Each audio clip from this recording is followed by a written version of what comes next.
I think as we enter the new year, it's pretty common to see the dysregulation. There's always some people that are really into the certain politics, and that's always can swing one way or the other, how they feel. But also the exhaustion that comes from the way our culture is set up with the fall season and the winter season being full of all of these holidays and all this energy versus, that's like an expenditure versus what nature is doing, which is contracting down, and what our bodies naturally want to do, which is rest and restore more. And so then you hit the new year and there's this pump of like, I want to, this kind of rush, the natural energy of like something new is available to us, right? We intuit that, and then then it's commercialized. Yeah. So there's this like depletion, this exertion after there's already so much depletion. And then what I normally see is like, or even feel myself, is like by the time you get to the end of January, there's even more depletion. And if you're living in an area that the weather doesn't really match kind of your natural kind of desire, yeah, and growth, then it can be even more like people can contract down into depression even more. Yeah. And then when by the time springtime comes, there's already this kind of tone that can be a little bit hard on people's hearts, I think. Yeah. What do you see? I see a lot of folks, right? Like they'll, especially in Seattle area, where people will say November, December, January are their hardest month or their least favorite months in the area. And, to some degree, I correlate that, like from an Ayurvedic perspective, right?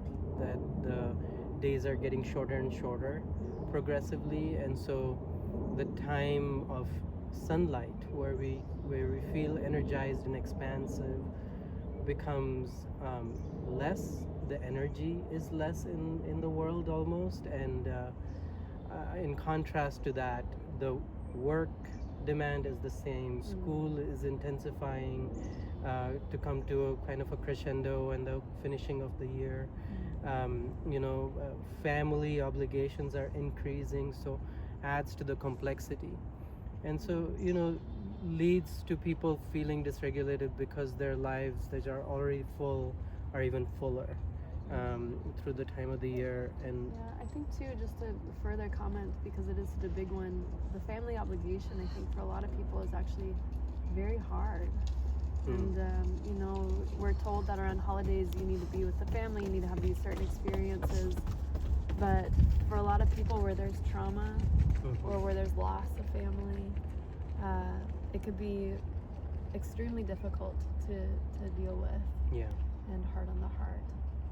Yeah, and speaking of it, right, like family situations can be very complicated where, the idealism is about the warmth and the connection and the being together. And there are those moments sandwiched in between moments of feeling like very old kind of frictions and very old patterns of like being with each other. And so often my adult patients will go home and feel childlike, and they spend a lot of energy and time not being in conflict with their parents, or not being in conflict with their siblings, because being around people that you've been with since you were little brings out this old part of you that seems like unfamiliar to who you are in your own life. And that is another factor of kind of being disoriented around the family, even though the pressure from outside is being, putting on this idea of like the special time. And I wouldn't quite call it a facade, but it's more like we all want it. We all want and genuinely desire the warmth and the love and the coziness of the holidays, which is, I think, is a subtle trick from the ancestors to like give us some hope. But I think culturally we haven't kind of made enough space for that psychology that comes up to kind of force happiness. I think there needs to be generally deeper relationships and deeper opportunities to come together and love and respect each other as who we are and letting everybody be themselves, and then finding new dynamics. And a lot of times we can do that in our own lives with our intimate partners, like in our relationship, like we're always growing and changing, versus there's not that opportunity culturally to go home and like, oh, like we're evolving, so how we are in this family dynamic together. And so the togetherness is kind of slapped on top of like the underlying tensions. So these are all the things. I wonder some solutions that we can move towards. Some ideas that will I think also help in navigate practice. What I see, and I see this even now as I've turned more towards motherhood, with our boys, like they feel up through all the generations when we're together, and they're so sensitive. Of course, they know that something has shifted here. And what we do for them is simple. At night we've started doing gratitude each night. I make them say something loving about each other, and I can see that even though I'm kind of pushing the topic on them, they really come up with something genuine each night. Yes. And it always makes us soften at the night, no matter how much fighting would happen during the day. They come back to each other together at night, and I find even though it's cooler weather, I do more abhyanga on them at night and help regulate their bodies by literally touching the tension that they hold. And they're still so young, so you can't quite have too much conversation that they can track well. So it's more about holding the energy of the space and the lovingness.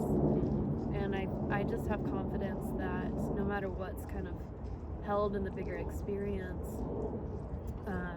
that they can lean more into that of which we hold, so that they can still feel safe.